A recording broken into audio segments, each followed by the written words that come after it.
Should we pause recording? Okay. All right, we're going to get started. Welcome everyone to the University of New Mexico Law and Mental Health Didactic Series.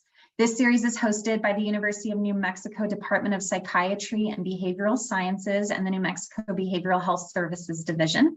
We're glad to have you all here joining us today. My name is Julie Brovko. I'm an assistant clinical professor in the Department of Psychiatry and Behavioral Sciences.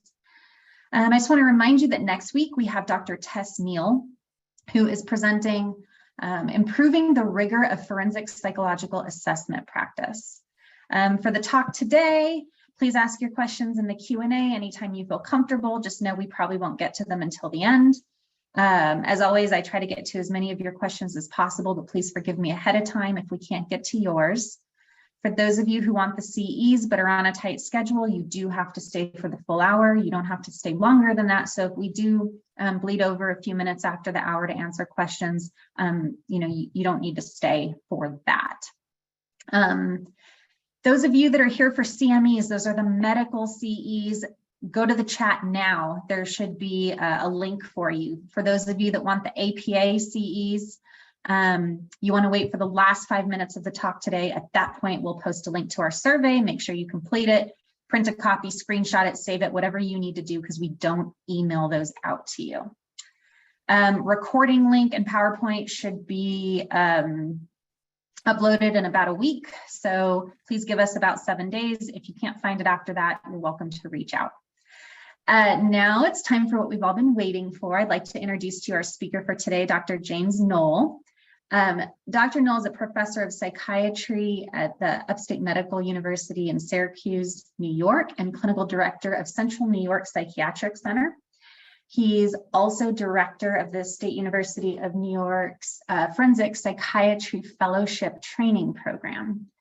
Prior to moving to New York, he was the director of psychiatric treatment services for the entire New Hampshire State Prison system, and he was responsible for the oversight of New Hampshire's insanity acquitee patient population. He is Emeritus Editor-in-Chief at Psychiatric Times and a contributing editor for the Correctional Mental Health Report. He teaches for the annual American Academy of Psychiatry and the Law, Forensic Psychiatry Review Course, and is their President-elect. Dr. Knoll, I want to thank you so much for supporting our series and being a presenter today. On behalf of the University of New Mexico, I'm truly honored to welcome you. And I want you to know that we're so grateful for your time and expertise. I'm now going to turn it over to you. Thank you very much, Dr. Brovko. It is an honor and a pleasure to be here. Thank you, colleagues, for your time and attention. Hope to make this interesting and worth your while. I'll just share my screen here and off we go. So I've been fascinated by motive ever since I first went into forensic mental health. And I found that the more that I researched and studied it, the more elusive that it seemed to me. I discovered through my research that there's this long-running debate in criminal law. Is motive even relevant? As many of you will know, the prosecution is not required at all to prove motive. Only every element of a crime, but not motive, does not have to prove that. However, it's always the centerpiece on the fact finder or the jury's mind. I have a colleague who I work with who's a law professor in college, and he once told me when I was asking him about this topic, he said to me, James, motive is relevant, is pretty much irrelevant unless a forensic psychologist or psychiatrist walks into the courtroom, then it becomes relevant. And this is because attorneys use us in specific situations to introduce and infer motive. And it's this that I want to talk a little bit about today. So you may wonder, what is my motive here today? Well, my motive is complex and mixed. But I would like to spur some scholarly interest in this subject. Would love to hear your thoughts. This is a bit of a work in progress because I am honestly interested in your constructive critiques for possible scholarly work in the future. But so to begin with, here's the question. If you walk away with nothing today, just this one word: why? Why? In most criminal forensic cases, this is always the question. Why did this happen? Why did this happen? And it's, I would suspect it's the reason why a lot of us went into forensic mental health, because we're interested in these types of questions and in these types of cases.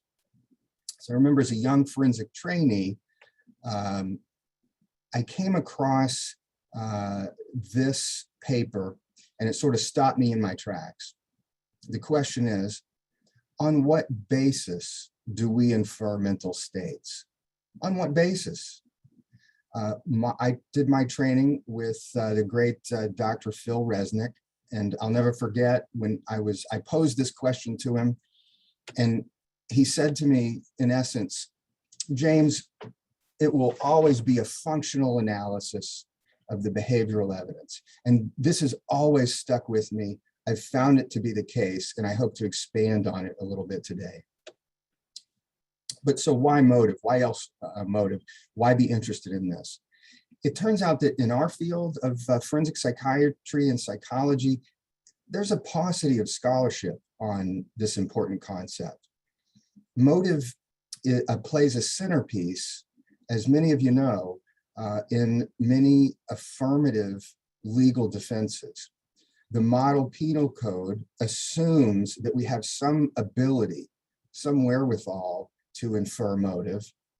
And the United States Supreme Court explicitly mentions motive in two recent insanity defense cases that it ruled on, Clark and Collar. And I'll briefly review some of these with you here today. But when it comes to, and this is from a forensic psychiatry standpoint, I'm quoting from you here our guidelines on conducting insanity defenses. And here you have this quote: the forensic psychiatrist's testimony may address the effects of illness on behavior generally and on motivations, my stress, motivations other than the defendant's insanity. So here's our professional organization telling us it's important to understand motive. And so it's my hope that our fields can become more rigorous and objective in analyzing and inferring motive. So let's go back and start from the foundation, shall we, regarding motive. From the Latin, that which incites to action, or a moving cause or desire that induces action. So when it comes to desire, right, desire that prompts the conduct, this is highly, highly relevant, right, to psychology, to psychiatry, philosophy, to criminal law. But it turns out that most of the scholarship regarding motive comes from the field of philosophy, not from our fields. So let me begin then with desire, then, which they say motive begins with desire. And there's this concept that an idea, whatever that may be, gets attached to or affected by an affect, and it produces a desire in the person's mind. A desire for what? A desire for certain consequences. And there has to be some type of a contemplation of the consequences of my desire, and we'll call that reasoning, because the contemplations of the consequences of my desire is a belief I have, but we'll call that reasoning. So that brings us back to going back even further in history, because probably most of this is philosophical as of yet anyway, but going back to Hume, who wrote some on this, he believed that motivation consisted of two elements, as I've mentioned: desire, or what he called passion, and belief, what we're calling reason. So desire, belief, or passion, and reason. But it even goes further back, that we can go even more ancient. Some of you may be familiar with the charioteer analogy. I'm sure some of you have seen this, especially those who might have studied the classics.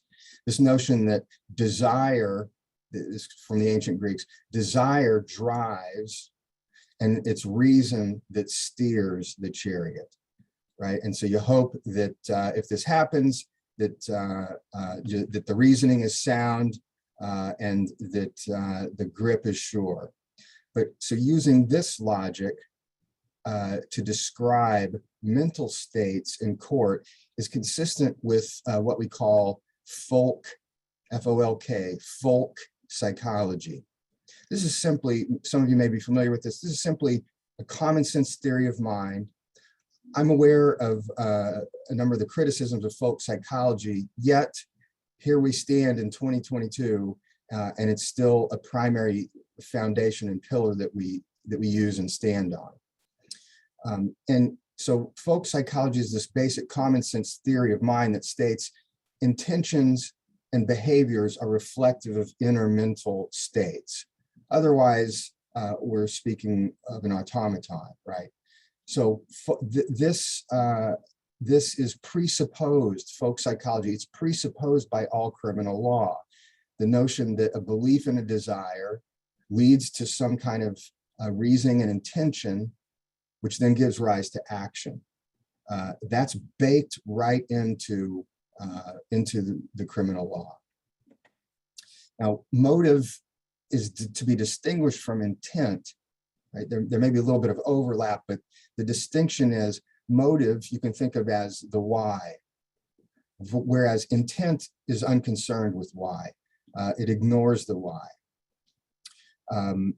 Motive is about the underlying reasons, whereas intent is about the elements of mens rea, the specific intent, the general intent, the purposely, the knowingly, etc.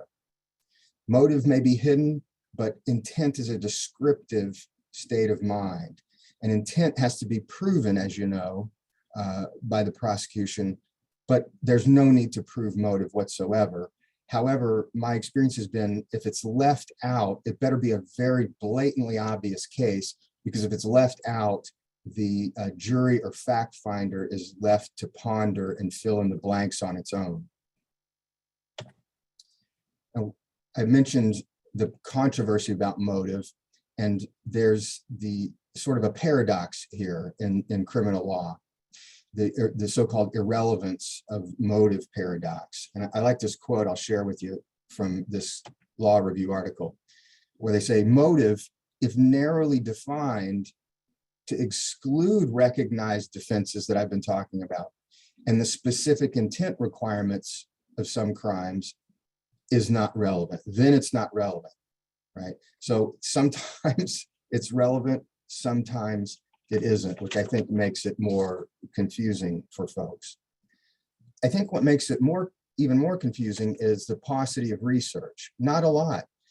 I would say this single slide summarizes the majority of the research out there from our mental health, forensic mental health field. And you're probably familiar with them already. That motiveless homicides, homicides that are committed without a clear motive, well, the perpetrators more often than not are psychotic. They more likely have been acting irrational or erratic. On the other hand, certain crimes very rarely have psychotic motives or explanations, such as fraud, drug trafficking, and rape. And this is because these types of behaviors and crimes require a sustained executive, cognitive functioning, and higher order cognitive functioning, and a higher degree overall of planning and stealth. So I'm going to switch now to the insanity defense and use the insanity defense as a vehicle for us to explore and understand motive. And so focusing on the insanity defense, we're primarily concerned in terms of motive. Is it irrational? Did the actor act with a rational or a non-rational motive? Or if you like, a normative versus a non-normative motive. And this will bring us first to the case Clark v. Arizona. By the way, as you know, both Clark and Collar, the Supreme Court loathed to make any substantive laws about the insanity defense, rather wants to leave that to the states to define. But the cases are interesting in that it does lay out the Supreme Court's thinking about the insanity defense overall, how they conceptualize it, and also some nice guidelines for us to study. And so the case in Clark v. Arizona, you had this a young man who thought that he killed a police officer and thought the police officer was an alien. But the question before the court was, is due process violated if the state limits expert evidence to insanity and prohibits it to counter criminal intent? You can think of it as Clark, he kind of wanted his cake and eat it too. He wanted to raise both insanity defense and a mens rea defense. Now, speaking on directly on the topic of capacity evidence, what does the Supreme Court say? It says, unlike observational evidence bearing on mens rea, capacity evidence, right? Capacity evidence consists of judgment, and judgment is fraught with multiple perils. Even when an expert is confident, judgment addressing capacity requires a leap from the concepts of psychology to the concepts of legal sanity. So here you want to look before you leap, but this is what the court's telling us. And so it's telling us, look, a capacity evaluation requires a leap between these two schools of thought, these two modes of thought, right? And where I contend, I'd love to entertain thoughts on this. I contend that leap occurs precisely at the intersection of behavioral analysis and inference. That's where the leap occurs, in my view. And of course, what is an inference? An inference is a conclusion based on evidence and reasoning. So having discussed very, very briefly Clark, let's move on to Collar, right? So Collar, the question before the Supreme Court was, does due process require a state to recognize an insanity defense, because Kansas did not have one. And so Collar was saying due process was violated because he wasn't allowed to put forth an insanity defense. But if we dig deep into Collar, we find that Justice Breyer says, look at what he says here. Mental illness typically does not deprive individuals of the ability to form intent. Largely true. I assume this is consistent with your forensic experience, but rather it affects their motivations for forming such intent. So here you have the Supreme Court, yet again, Justice Breyer, baking motive and motivation right into the law and into the dicta. So motivations. So back to Clark, then, they say, although such capacity judgments may be given in the utmost good faith, their potentially tenuous character is indicated by the candor of their defense expert in this very case. Why? Well, he said, or acknowledged rather, no one knows exactly what was on Clark's mind at the time of the shooting. Right? I'm wondering if we were in a live audience, I would ask for a show of hands. How many of you have been ever asked this question on the stand? It's a decent question. It's a decent question. I've been asked this before. Are you telling this court that you know, doctor, you know what was on the defendant's mind at the time that he or she did what they did? Great question that's often asked. And of course, this is relying upon the devastating impact of the other mind's problem, right? How can one ever know what's on the other person's mind? But I contend here that the question itself is off target. In insanity defense evaluations, we're not being asked to determine broadly what was on a defendant's mind. Rather, we're asked a more narrow question. What is their motive through their knowledge of wrongfulness, right? Through the lens of their understanding of the knowledge of wrongfulness of their act. And so I contend that the solution then to this issue is rigorous analysis of the behavioral evidence, forming a solid inference, and using abductive reasoning. Abductive reasoning, by the way, is what we use all the time in psychology and psychiatry to make DSM diagnoses. The person presents with X types of symptoms and behavior. You infer backwards, it must be this type of an illness. So if motive and behavioral, if motive is equal to behavioral evidence and inference, then how do we improve behavioral evidence and inference? Because that's all we have to stand on, right?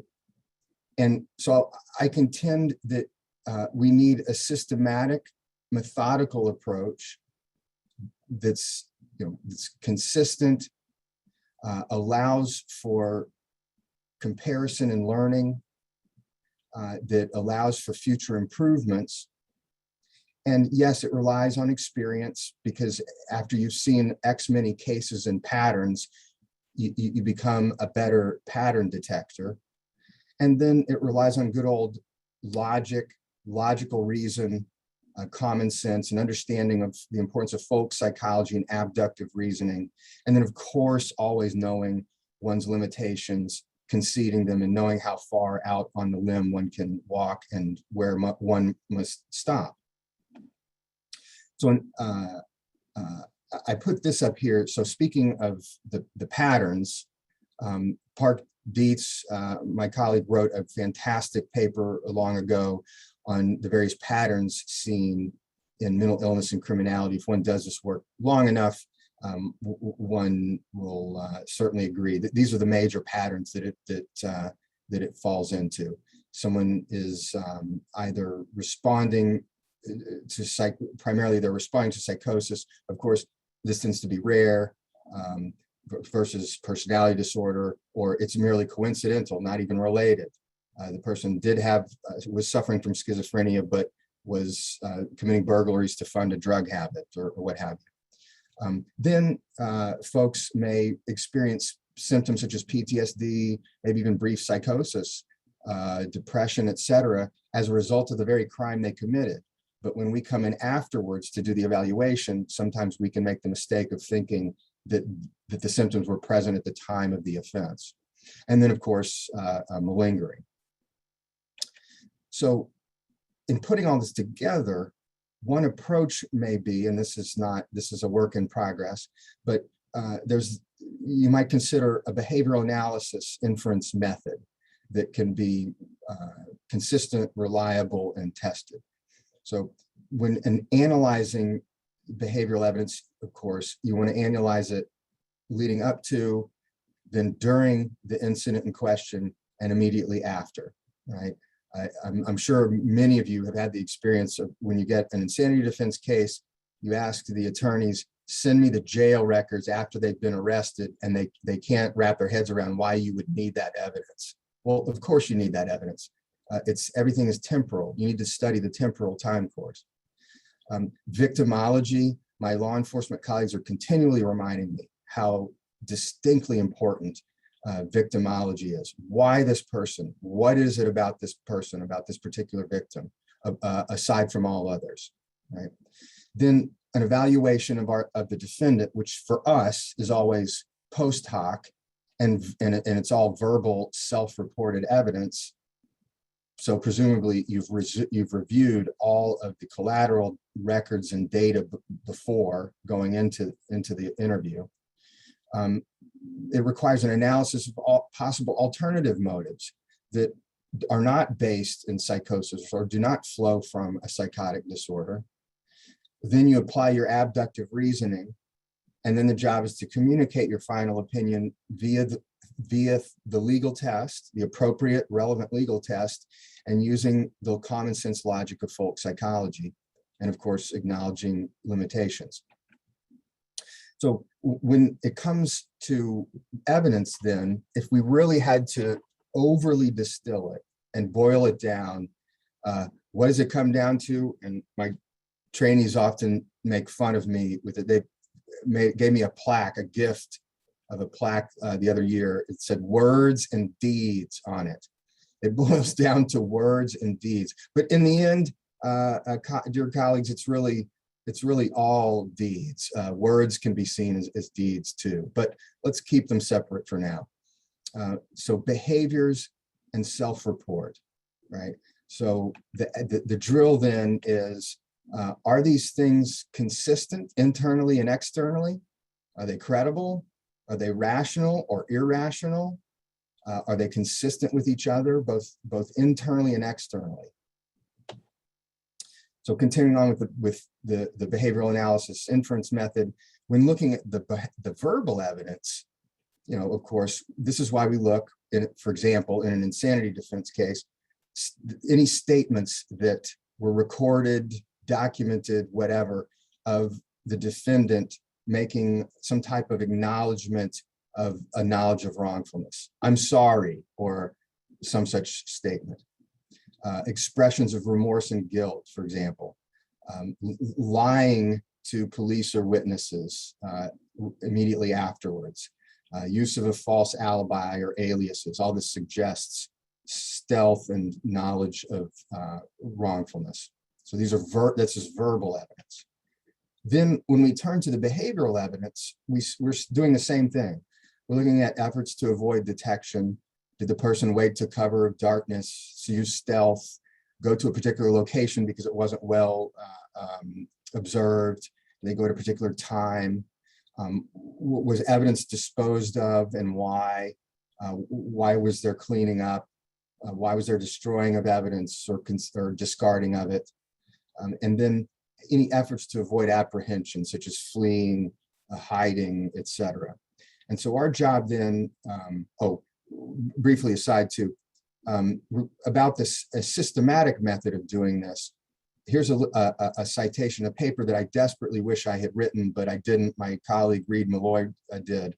But it's hopefully you've had the experience to get an appreciation for the value of going to the crime scene yourself and visiting it, so that you can see the physical dimensions of things. What could have happened and what could not have happened. What was physically possible and what was not. Not inexorably, not 100% of the time is it necessary, but sometimes it is and can be quite revelatory. And so he sets up a bunch of guidelines for you to follow just to make sure that you don't forget to do things. So pre-planning the visit, make sure that you want to review certain, what facts you want to look at before you go to the structure.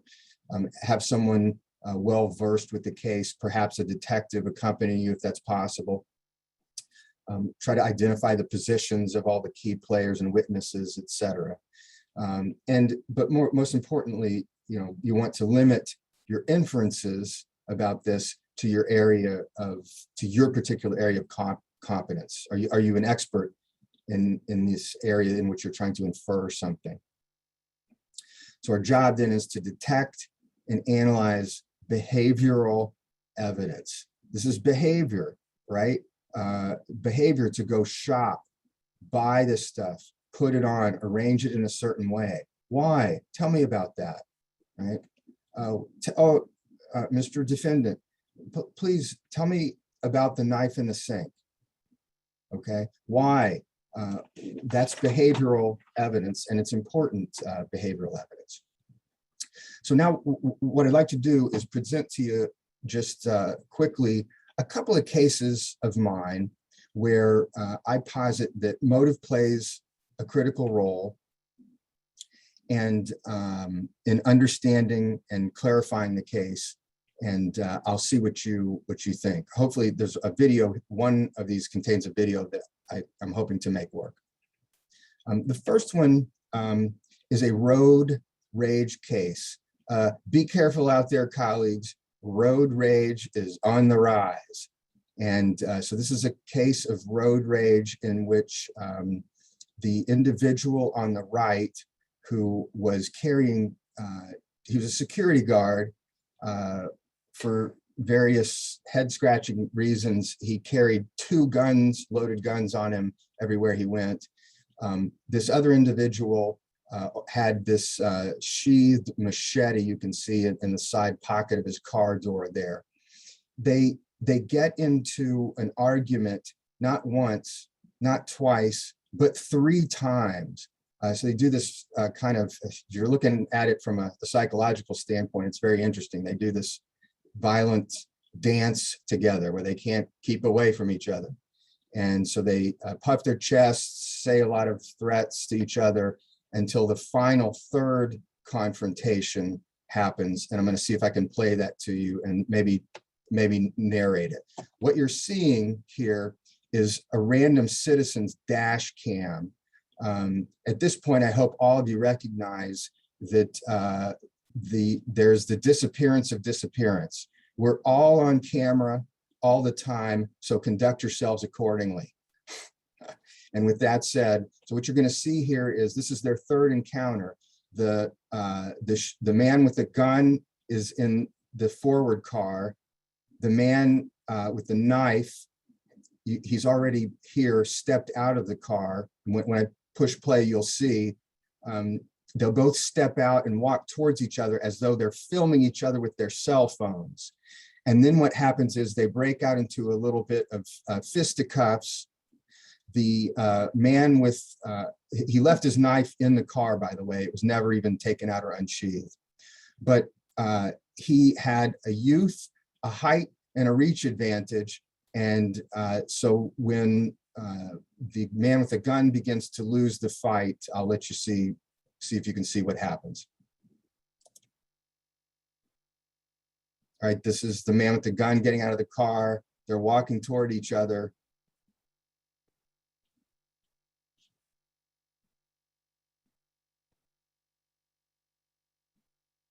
I know it's grainy, but then now they're throwing punches at each other.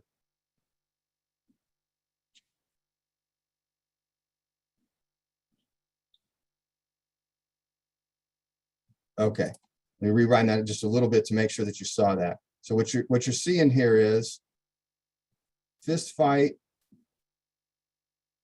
The guy on the right looks like he actually knows what he's doing. He looks like he's actually taken a professional slanted boxing stance, starts to hit the shorter guy. And then the shorter guy grabs the gun out of the waist in his pants. The taller guy sees him, drops his dukes, and turns to walk away. And now he's shot. So I'm also aware of the neurophysiological, reflex response and how quickly one can stop, after pulling a trigger, et cetera. Not my intent here. My intent is to show you this particular crime scene. So he, after finding out that that a self-defense was not an option for him, he sought to raise diminished responsibility, which in New York is called extreme emotional disturbance. But he wanted to raise self-defense initially, which is called justification in New York, and the state has the burden to then prove beyond reasonable doubt. But you can see there's an obligation to retreat. And it's a little hard to argue that after 2 previous times you've retreated, right? And you can't be the initial aggressor either. So that wasn't going to fly for him. So he switched his legal strategy to diminished responsibility. Diminished responsibility is very vague and open-ended somewhat in New York. And one has to, it's a subjective and objective component, but one has to view it from the mind of the actor, and the fact finder has to determine if it was reasonable or not from the defendant's point of view. And this is from a famous landmark case, People v. Patterson. So when we looked at, this is also behavioral evidence, right? So witness observations during their second encounter, the witnesses saw him yelling at the victim, poking him in the chest, pounding his hand on the victim's car, and shoving the victim's car door shut. Then when I went through all of the voluminous records, mental health notes, etc., it turns out, this may shock you, but this individual had therapy in the past addressing, you guessed it, road rage, problems with his temper, both in the car and out in public. He had a pattern of sort of threatening and bullying others. This wasn't the first time that this had happened. He also talked in therapy. Part of the reason why he carried guns around was he wanted to be a hero one day. If a mass shooter happened to appear in public, he would be able to stop them. Also, was abusing anabolic steroids. So all of this played into motive and his motive, and whether or not he had diminished responsibility due to some type of mental infirmity. Well, if you're seeking to shine light and get clarity on that, one needs to know better what the motive is. Here's another example of a case that I recently worked on. This is a case of the tragic death of baby Maddox, killed by her father, Ryan Lawrence, there on the left. That's the whole family on the right, and his wife, who I spent many hours with talking to. And they were both, before they had their baby, they were youthful, they were enjoying their life. They were spending most of their time in this music festival culture. And his wife had this crazy idea one year, not long after they had their child, and said, I think we better grow up, become adults, and get responsible jobs and raise our child. A crazy idea, I know. And her husband did not like the sound of that. And their marriage began to deteriorate, and they were even talking about divorce. Now, he ended up taking baby Maddox out into the wilderness, killing her with a baseball bat blow to the head, and then tried to conceal the body by burning all the evidence. So he was a 24-year-old man, had no past psych history. He was charged with murder first, and the victim was his own daughter. The next slide is going to be a bit of a trigger warning to you, but I show it to you. Why? Because it's behavioral evidence. You can't afford to not study carefully the behavioral evidence. So here it is. After he burns up the body of his dead daughter, he tries to conceal it by tying it to a brick and throwing it in a body of water. And so here it is. And so after, the horror and et cetera of this washes past you, then you have to come back and look at it and say to yourself, all right, what would this take to do? All right, well, it looks like he's got some twine there. You'd have to buy that somewhere. He tied it in such a way. There's this brick. He would have had to get that from somewhere, et cetera. So you follow me. I'm looking at the behavioral evidence and analyzing it in the most objective way I possibly can. This was the lake where the police divers had to go and get his and find the body. But what was unusual about Mr. Lawrence was he put forth a mental health defense, in fact, an insanity defense. Sometimes defendants put both an insanity defense and a diminished responsibility at the same time as a strategic maneuver. When I evaluated him, his story had changed a little bit, and he said, it was all a big plan of mine to commit homicide, suicide. I was stupendously depressed, and I thought that my daughter and I would be better off in heaven together. My deceased mother had been talking to me in my dreams, and told me that we should both just join her in heaven. Okay, and so he told me that, well, what was his plan? I'm up here in upstate New York, and his plan was a little iffy to me. He was gonna, on a homemade raft, go and wind his way into the tributaries all the way to the Mississippi River, and I guess kind of like Huckleberry Finn, go all the way down the Mississippi, and then just fade into oblivion from dehydration and starvation, and that's how he claimed that he was going to die by suicide. But the behavioral evidence told a different story, and I'm just going to show you a little sliver of the behavioral evidence. They found when he was apprehended by the way, coming out of a local grocery store with provisions, they found him in possession of a bolt bag, a so-called bolt bag.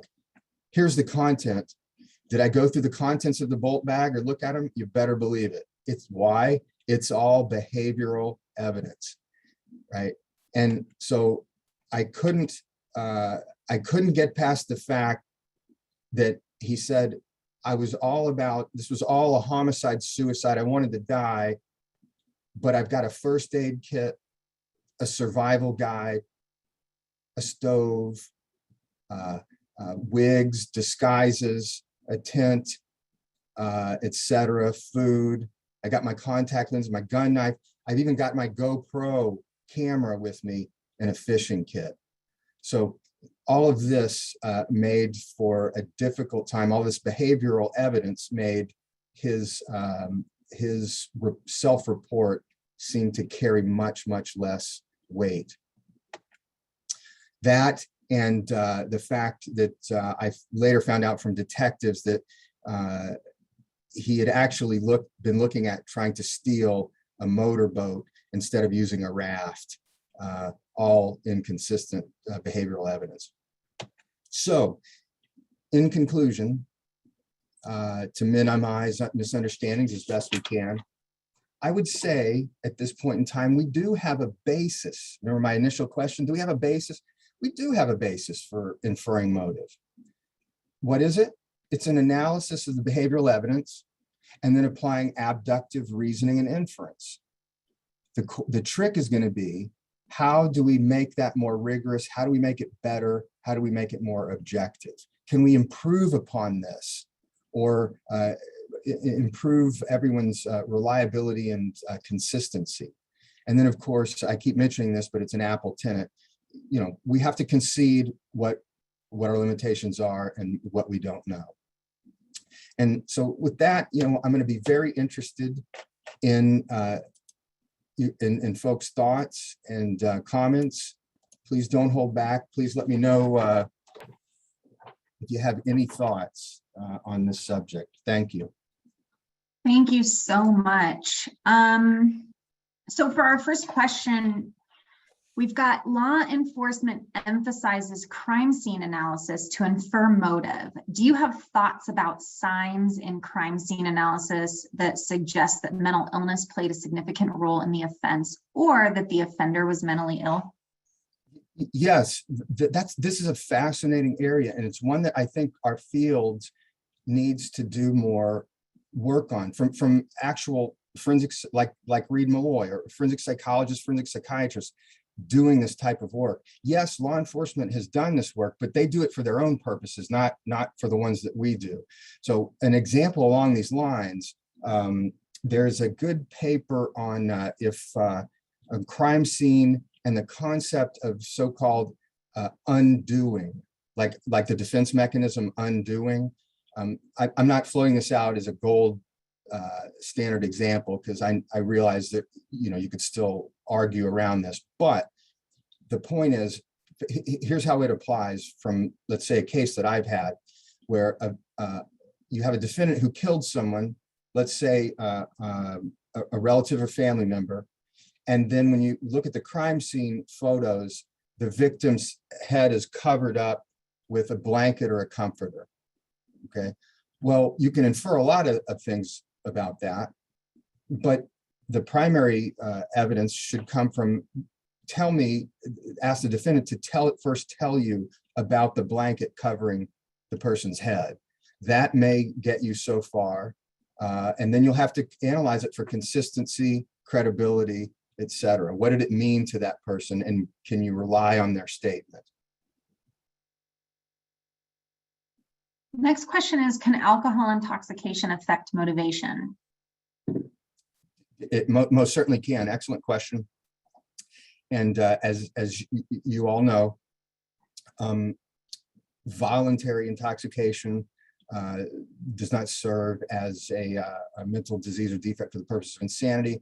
Some jurisdictions, it can be used to mitigate specific intent, depends. It can also be, in some diminished responsibility, in some jurisdictions, it can be considered. So all it's saying is that the fact finder can consider this or reject it if they want to. Some other things important things to remember about alcohol and motive, things that have come up frequently in my career and experience. The first is, well, it's likely to produce, the behavioral evidence it produces may be more disorganized of nature because the person's intoxicated, or the behavioral evidence may reflect impaired judgment because of the alcohol. Then the other thing that comes up for me a lot in my career with alcohol is people's misunderstanding. You can do a lot of good by educating the courts and others about what is an alcoholic blackout and what it's not. Many people will say, it's a setup. It's an unfortunate linguistic term, because I think for a lot of the lay public and a lot of attorneys think that it means that at the time the person was doing the act, they were blacked out. The grid was shut down. They were acting like an automaton, which we know is absolutely not the case. So you end up having to explain very clearly to the fact finder or whoever that it's simply what an alcoholic blackout is. It's the next day's inability to remember what happened the previous night when one was intoxicated. And then, you may need to get into, I've had cases of sexual assault where I had to explain, the different types of blacked out and how it is that it impairs the laying down of long-term memories. But so those are probably the top things that come to my mind when I think of motive and alcohol. Good question. Next question is, how do you manage to get cooperation with crime scene visits and other discovery information when you're working for the defense? In my area, the prosecution and police never allow that kind of exploration.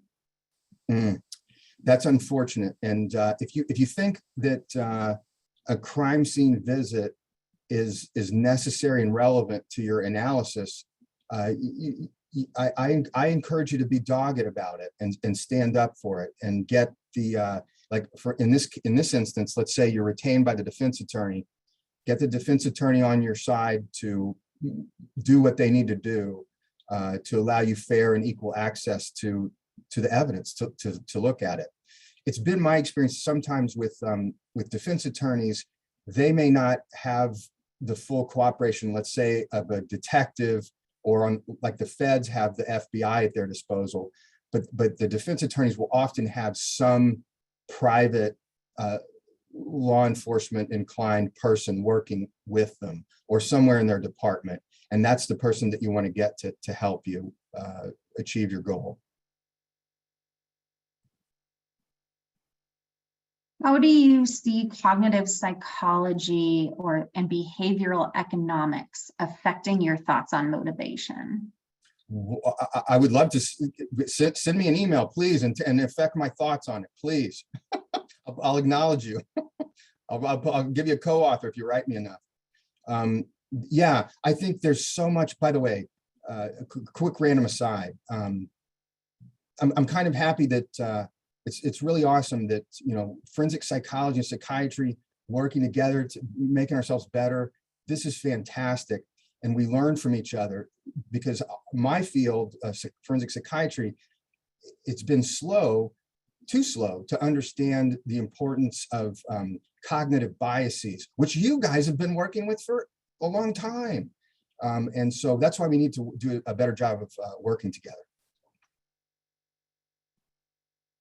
Maybe we need to talk on that. We need a psychiatrist and psychologist to tag team one of these moving forward. Oh, I'm glad you said that, Dr. Bravko, because I also, it kind of feeds into my other interest, which is I think the future may be bright for those who get into a forensic teamwork concept.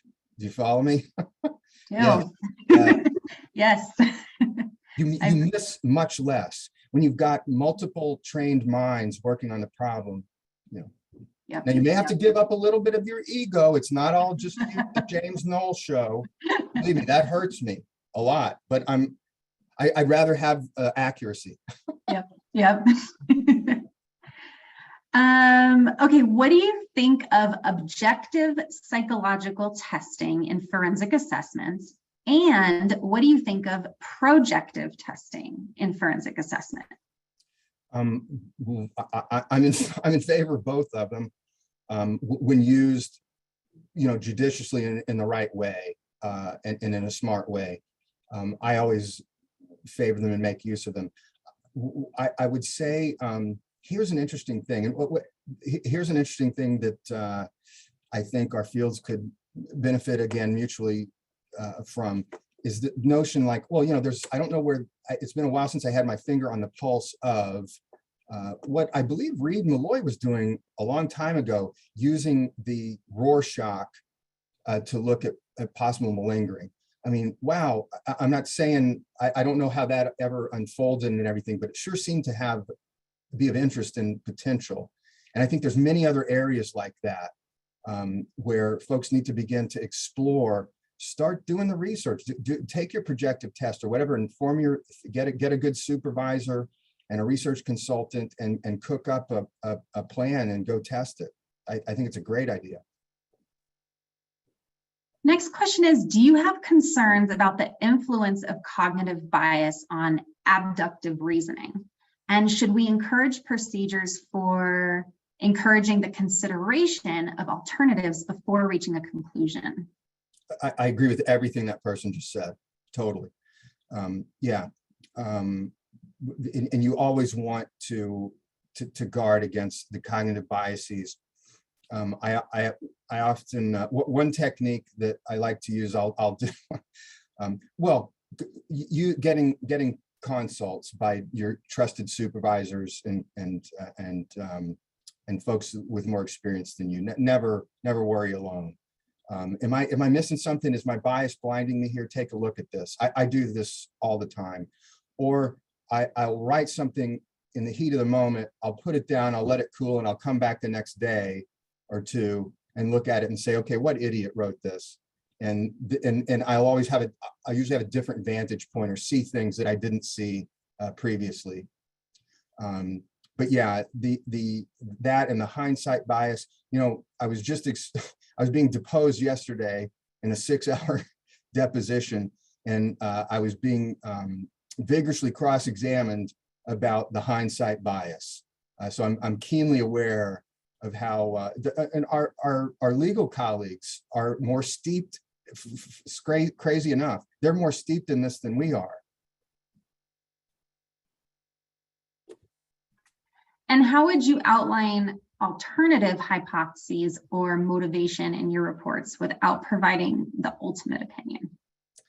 Yeah, well, I mean, this may be, I apologize, this may be semantics and misunderstanding of words and wordplay, but the way that I was trained, you never want to punch the button of the ultimate issue. You use the language of the test, and which typically usually embraces the ultimate issue or points toward it, right? But you don't. It's my opinion, reasonable medical certainty. Ms. Jones was insane. No. That's the ultimate issue. So you use words to embrace it.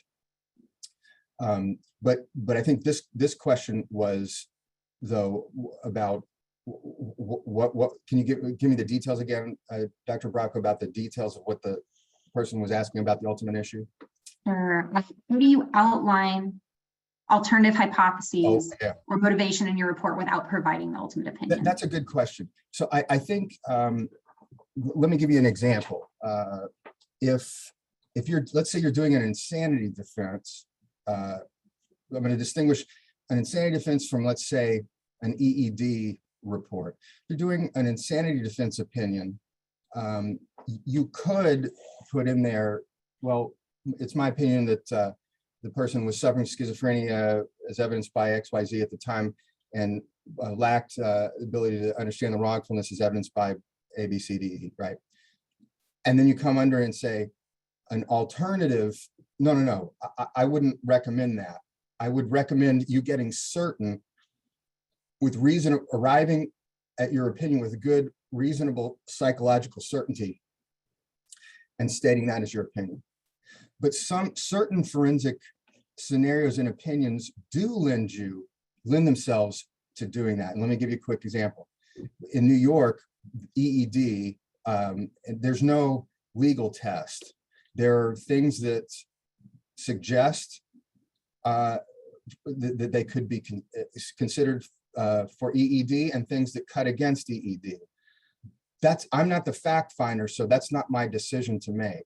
So what I'll do is I'll line up both and I say, as a result of my evaluation, et cetera, these findings are consistent with EED. These findings are inconsistent with EED. I leave the final decision to the finder of fact. I generally take those types of approaches.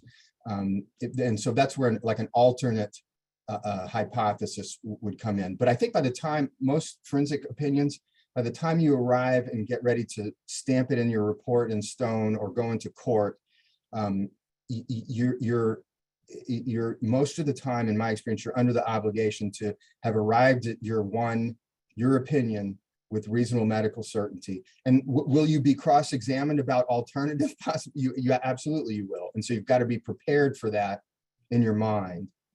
If you think that an alternative possibility is going to come up, or maybe the other side has considered it already and you disagree with it, I think it's fine to then put in, in addition, I also consider Dr. So-and-so's opinion on XYZ. However, I disagree with it for the following reasons. Yeah, somebody just left a comment that regarding cognitive biases and et cetera. Dr. Cooker, who gave a talk for us recently, shared his approach of listing data for and against a hypothesis to minimize potential bias in our decisions. And they're saying they believe that that approach combined with your process, that they work well together. I like that a lot. I like that thought a lot. I think, I actually do that myself. I bet a lot of us do that.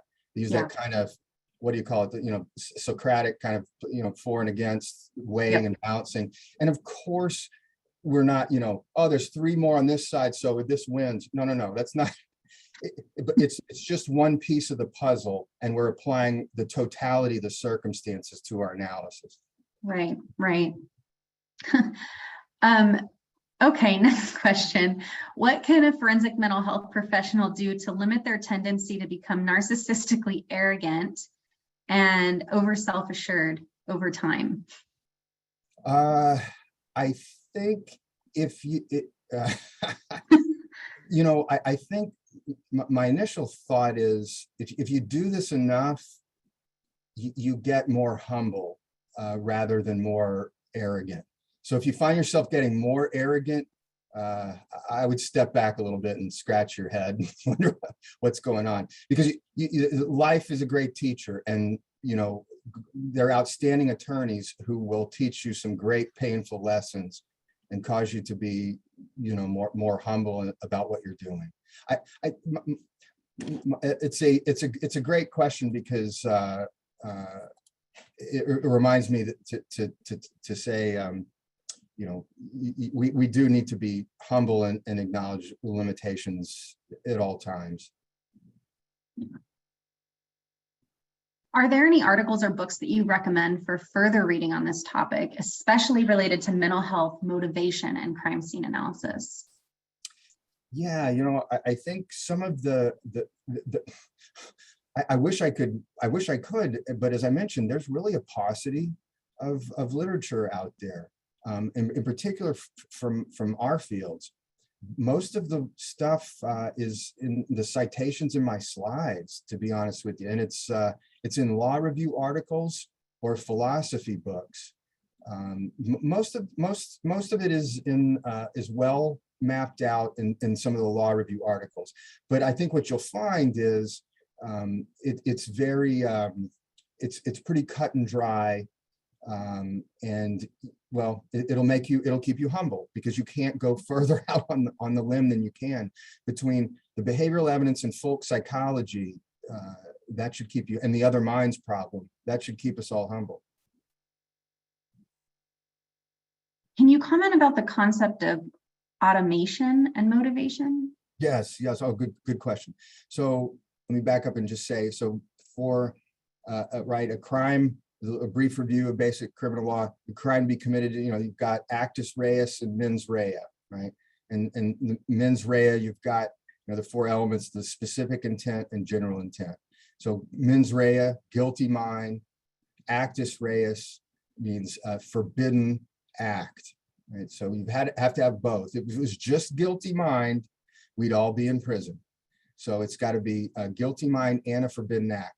But under the actus reus, sometimes folks will raise a defense called an automatism or an automaton defense. And what they're saying is they commit the forbidden act was performed, but without conscious awareness. It was as though the person was an automaton. Now, my own opinion is that you will find, I think if you study this, the number of things that can do this are exceedingly small. Some of the common things that come up are in the realm of epilepsy, seizures. There's the infamous Ambien and sleep somnambulism, etc. But be aware, that's a controversial area. But an automatism defense is saying, yes, I did, my physical body did the act, but I wasn't conscious of it when I was doing it. Do courts consider the compulsions in OCD as impacting motivation or intent, even for an insanity offense? So although the person may know the act was wrong, they have to do it to avoid XYZ, which are worse consequences to them than prison. Yes, it does get considered. A smaller amount of states, I forget the number now, it may be less than 12, maybe even less than that now, who still retain post Hinckley verdict and the Insanity Defense Reform Act, et cetera, have retained their volitional prong. And so, what you always want to look at, does your state's insanity defense statute, is it pure cognitive McNaughton wrongfulness, or does it have a volitional prong to it, a so-called irresistible impulse? Be aware, as I'm sure you all are, this is again another controversial area in our field, and the controversy centers around how do you tell the difference between an irresistible impulse and an impulse not resisted. It's like telling the difference between twilight and dusk. I wish I made that quote up, I didn't. But yeah, it's hard. So you have to be, in my view, if you're going to opine on motive and volitional control, I think you're obligated to do it with extra rigor, which means extra attention to the behavioral evidence. I think, I'll leave it at that. And how would you think about someone with an erotomanic delusion who's acting out the delusion behaviorally, though still aware of the wrongfulness, but unable to resist the impulse to act? Good. That's very, very close to one of the questions asked by the McNaughton questions. very, very close. So, and the answer is, in not so many words, variously, if you're under a delusion, that's fine, but if you still know that it's against the law, it doesn't matter. There has to be, and this is an important point. And by the way, I should also heavily beat the drum of Professor Stephen J. Morse, PhD, JD. Anything this person writes, read it. It's solid gold. But he writes very clearly about these things and about folk psychology and about what he calls a hard choice delusion. And he makes the argument that for most insanity defenses, involving understanding of moral wrongfulness, you have to show me how the defendant was faced with the hard choice delusion. Basically kill or be killed. The person was melting my brain with a laser and they were going to kill me unless I acted, or unless I acted, me and my children were all going to burn in hell forever. So that's a hard choice delusion. So Morse says, look for the hard choice delusion. It just happens that most non-hard choice delusions often don't arise to the level of insanity defense. And if a person's involuntarily drugged, are they responsible? But excellent question. If you can prove that, it's possible that no, they wouldn't be.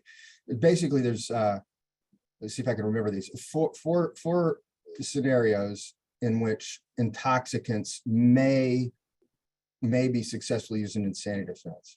Maybe one is the example just given here. Involuntary, you didn't know, someone slipped you a Mickey, as they said back in the 1920s. They slipped you a Mickey, whatever they slip people these days. You didn't know. Then a second example would be the so-called idiosyncratic intoxication. I think it's still in the DSM or described, but it's where the person from a relatively small amount of, let's say, alcohol, they have an unusual reaction and get wildly intoxicated, maybe even psychotic. The problem is, like with seizures, the first time or so that it happens to you, you're there after you're on alert because you should know about it. So idiosyncratic intoxication, then Korsakoff's dementia, where somebody has pickled their brain long-term with alcohol, it's permanently changed. So some people call this a version of so-called settled insanity. So I took a bunch of amphetamines over a long period of time. Now I have psychosis and it's never going away. The law might consider that settled insanity. And it's possible some jurisdictions will consider that. And then finally, severe withdrawal delirium, because the law views you as you've done the right thing, you've stopped the substances, but through no fault of your own, through the physiology of your body, you had a mental and physical reaction. All right, Dr. Knoll, thank you so much for everything. We really, really appreciate it. This was fantastic. My pleasure. My pleasure. This was great. And I'm always up for collaboration. Feel free to reach out or email me or whatever you like. Okay. And everyone that's still on, make sure you grab the survey link. It'll be up for just about 5 more minutes. And then otherwise, we'll see you all next week. Dr. Knoll, thanks again. You have a great day. Thanks, Dr. Bravo. It's so good. Thank you. Appreciate it. Bye-bye. Bye.